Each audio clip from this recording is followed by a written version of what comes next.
koa no huzutaka alisa mitono huzuweke mina koa no huzutaka alisa mitono huzuweke nuwa nyingi pa moteno tisi manole wanyingi masokwe aviga wenyeke banomino mai. La particularité de cette année, c'est de pouvoir assurer la continuité d'un festival qui tente à promouvoir le Bénin, l'Afrique, qui tente à promouvoir nos valeurs identitaires, notre culture, notre patrimoine historique. Et donc il est important qu'on puisse promouvoir cet ensemble dans un endroit symbolique, historique, comme l'Atomium ici qui représente le symbole de la Belgique. Un pays sans culture est un pays qui ne doit en principe pas exister et ça n'existe pas. Tous les peuples du monde se sont basés économiquement, industriellement, culturellement par rapport à ce qui s'est passé dans leur passé. Nous avons aujourd'hui l'obligation et surtout, je vais dire, l'exigence urgente de pouvoir revendiquer l'identité qui est la nôtre à travers donc, cette culture, à travers cette mondialisation. Et c'est là où je rejoins le chef de l'État qui dit clairement que l'Afrique est de culture vaudou. Quand il le dit, les personnes très très sérieuses peuvent comprendre ce qu'il a envie de dire. Nous avons une identité que nous revendiquons. Nous avons envie d'aller vers l'inconnu avec notre culture parce qu'elle est restée assez dans l'oralité.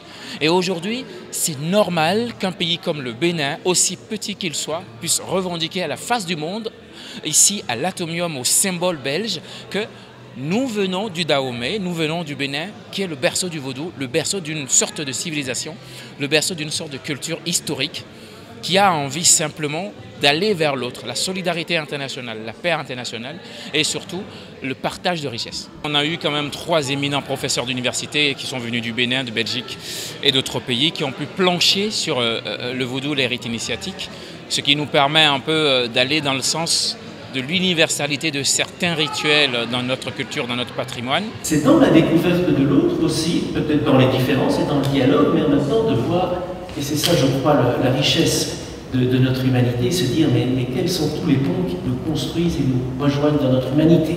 Le vaudou fait partie des grandes traditions de l'humanité, qui sont des traditions qui témoignent de certaine façon dont l'homme a tenté d'expliquer l'interaction entre le visible et l'invisible.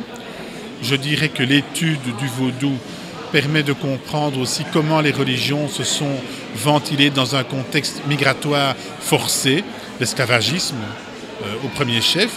Je dirais que le vaudou aujourd'hui est assez passionnant parce qu'il est ce qu'on appelle dans notre jargon paradigmatique, c'est-à-dire c'est un modèle qui permet de comprendre comment une tradition religieuse s'exporte, se développe, s'enrichit et puis revient même vers son territoire d'origine, le Bénin, et se réalimente à ce lieu. Le vaudou n'est ni une religion, ni le diable, ni le mauvais. Le vaudou, il est Dieu, comme je l'ai dit. Il est la cause causante, il est la force première. Il est ce en quoi on croit si on l'accepte. Il n'est même pas une divinité, il est un Dieu. Dans son panthéon, il est le principe premier, exactement comme Dieu, Père, Fils et Saint-Esprit dans le panthéon chrétien est le principe premier. Ces choses, ces réalités ou ces vérités, il faut les exporter, il faut les révéler au monde. Le festival Les Arts Vaudou a cela d'intéressant, à cela de gagnant. La force a toujours un côté positif et un côté négatif.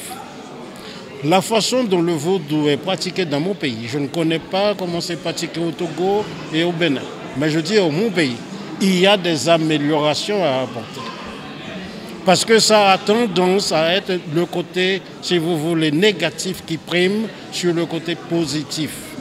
Parce que toute religion en elle-même, c'est une religion qui est bonne, qui est pour la spiritualité, qui est pour le développement humain, le bien-être collectif et tout.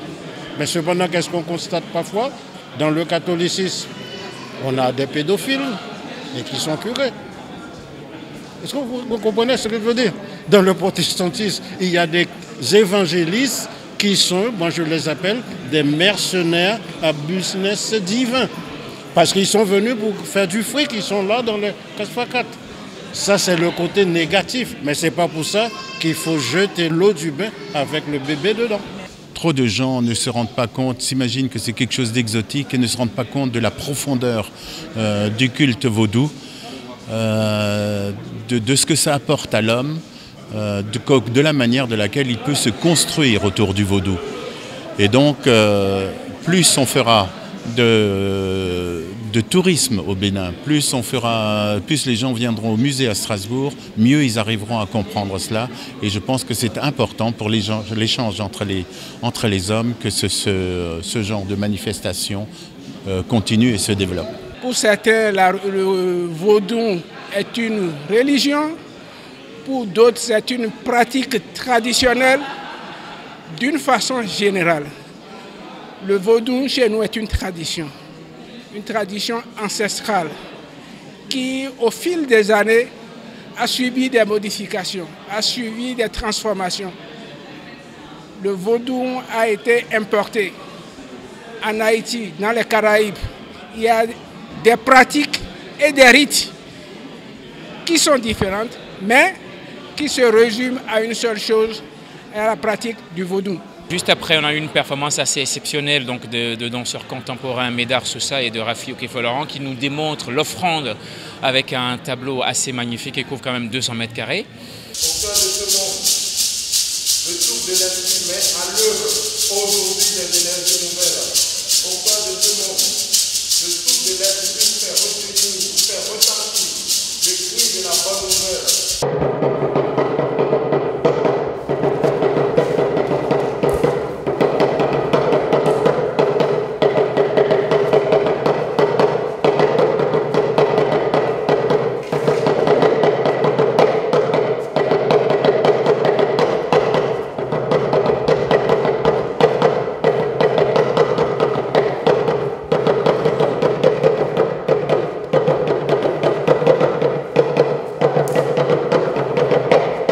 Nous sommes reçus dans l'atomium de Bruxelles et vous savez l'atome c'est quand même un élément important dans la physique et nous on a voulu aussi faire une offrande et c'est à travers ça que j'ai fait une installation d'offrande et avec Médard nous avons réalisé une performance aussi qui va dans le sens d'offrande et donc on a utilisé le blanc et le bleu et vous savez le blanc et le bleu a une connotation par rapport à une divinité et une divinité qui pour moi est aujourd'hui comme un Wi-Fi, comme quand tu envoies un SMS quoi, et ça va tout de suite. Quoi. Donc nous avons essayé de faire cette offrande à cette divinité pour que l'appel du vaudou soit entendu et que ça reprend très vite et que tout le monde vienne rejoindre l'événement et que la prochaine édition, que ça se passe aussi bien que ça a été cette année-ci. Puis le soir, Vaudou Game et Pépé Oleka.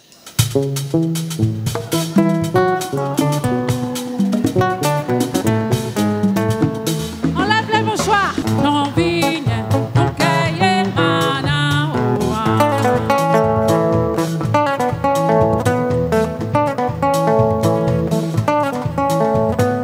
non n'y baby, non cahier,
Ma grand-mère est prêtresse vaudou, était prêtresse vaudou.